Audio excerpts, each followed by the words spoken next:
जीवन में मानवता के विकास के लिए नम्रता अत्यंत ही आवश्यक है। नम्रता को शास्त्रों में सर्वगुणों की जनता के स्वरूप में बताया गया है। नम्र व्यक्ति जो होता है वो अपने जीवन के अंदर अनेक प्रकार के गुणों को प्राप्त कर सकता है। जिसके जीवन में नम्रता नहीं है, अर्थात जो व्यक्ति अभिमानी है, वह कभी भी और कहीं भी झुक नहीं सकता है।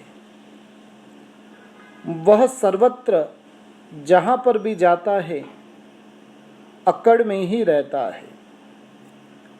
नम्र व्यक्ति ही भौतिक और आध्यात्मिक जगत में सिद्धि पा सकता है। जो अभिमानी है वह किसी भी क्षेत्र में सफलता नहीं पा सकता है। जो पाना चाहता है उसे नम्र बनना ही पड़ेगा। घड़ा यदि भरना चाहता है तो उसे झुकना ही पड़ेगा। अपने मस्तक को झुकाए बिना घड़ा भर नहीं पाता है। अरहट में जो बाल्टी झुकती है वह भरकर बाहर आती है तथा भरने के बाद में वह छलकती है, अभिमान करती है, तो उसे खाली होना ही पड़ता है। अभिमान वह पतन की निशानी है। जो कुछ शक्ति सामर्थ्य प्राप्त हुआ है वो परमात्मा की असीम कृपा का ही फल है। अतः उन शक्तियों को प्राप्त कर झूठा अभिमान नहीं करना चाहिए। पुण्य के उदय से प्राप्त शक्ति संपत्तियां अस्थायी होती है, वे सदा रहने वाली नहीं हैं। अतः उन शक्तियों का अभिमान करना निरर्थक है। आप आज जिसके पास लाखों रुपए है, कल वह कंगाल भी बन सकता है। अतः उसे उस नश्वर संपत्ति का इतना अधिक अभिमान नहीं करना चाहिए। तुम्हारे पास सुंदर व मोहक रूप है तो उसका भी अभिमान मत करो। किसी कुरूप को देखकर उसका तिरस्कार मत करो, क्योंकि तुम्हारा यह रूप भी शाश्वत नहीं है। जवानी का सूर्य मध्याह्न में चमक रहा है तब तक ठीक है। वह ज्यों ही पश्चिम की ओर ढलने लगेगा तब हमारा रूप ही हमारे लिए घृणा का कारण बन जाएगा। जब हमारा चेहरा फीका हो जाएगा, चेहरे का तेज उड़ जाएगा, तब कोई हमारी ओर नजर भी नहीं करेगा। लोग घृणा से हमारी ओर देखेंगे। यदि युवा हो तो किसी वृद्ध को देखकर उसका अपमान मत करो।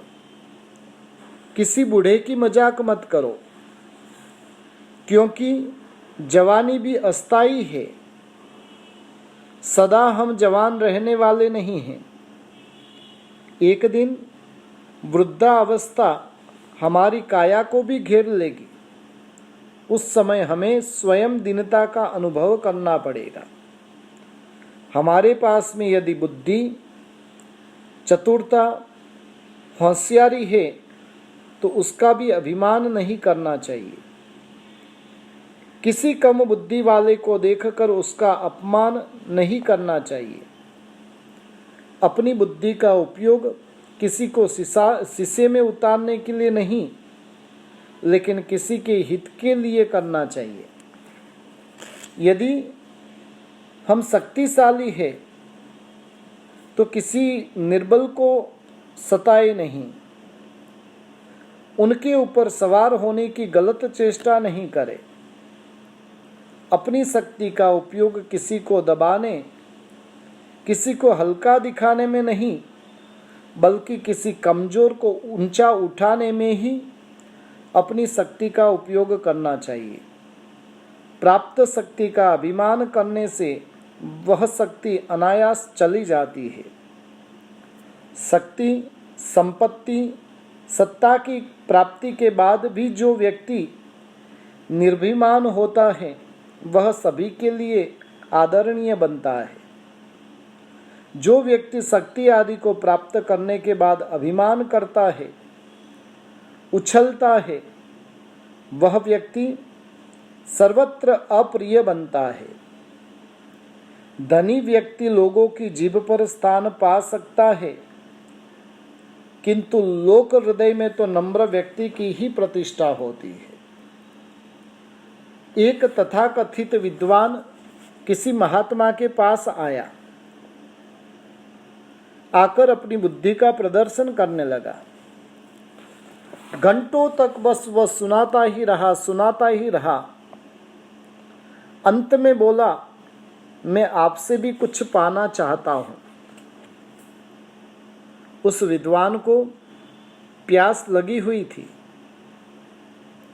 महात्मा ने उसे खाली गिलास दिया, उसके अंदर पानी डालने लगे। कुछ ही समय में वह गिलास भर गया। फिर भी महात्मा उसमें पानी डालते ही रहे। उस विद्वान ने देखा पानी नीचे डुल रहा है। उसने कहा कि हे महात्मन, पानी बह रहा है नीचे। तभी महात्मा ने उस विद्वान से प्रश्न किया, क्या इस गिलास में अधिक पानी समा सकता है? उस विद्वान ने कहा कि नहीं। संत ने पूछा, क्यों नहीं समा सकता है? तब विद्वान ने कहा कि गिलास भरा हुआ है। बस इसी प्रकार तुम्हारा दिमाग भी भरा हुआ है, अतः उसमें मेरी बात नहीं समा पाएगी। यदि कुछ पाना है तो पहले दिमाग को खाली करना पड़ेगा। जवाब सुनते ही उस विद्वान का अहंकार, मान पानी हो गया। उसे अपनी भूल का पश्चाताप हुआ। कहा भी है कि भोजन यदि पच जाता है तो शक्ति मिलती है, यदि भोजन नहीं पचता है तो अजीर्ण आदि रोग पैदा होते हैं।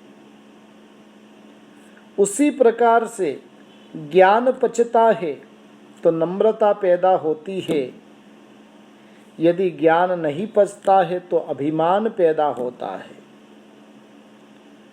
अभिमान के अनर्थों का वर्णन करते हुए बताया है कि ज्ञान, सदाचार और विनय को दूषित करने वाले धर्म, अर्थ और काम में विघ्न करने वाले अभिमान को कौन बुद्धिमान पुरुष अपने जीवन में स्थान देगा। इसलिए यदि हम विद्वान हैं, यदि हम शक्तिमान हैं, यदि हम रूपवान हैं, उसका अभिमान नहीं करे।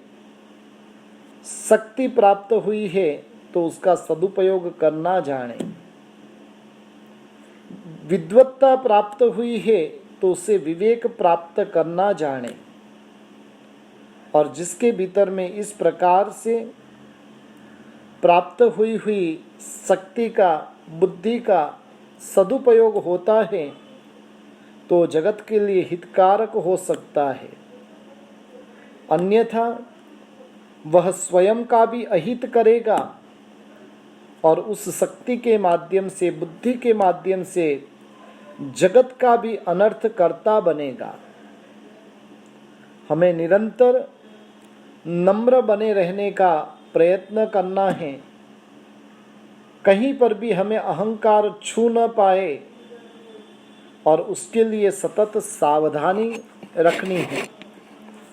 ऐसे निर्भीमानी बनकर हम अपनी आत्मा का कल्याण करने वाले बने। यही मंगलमय भावना।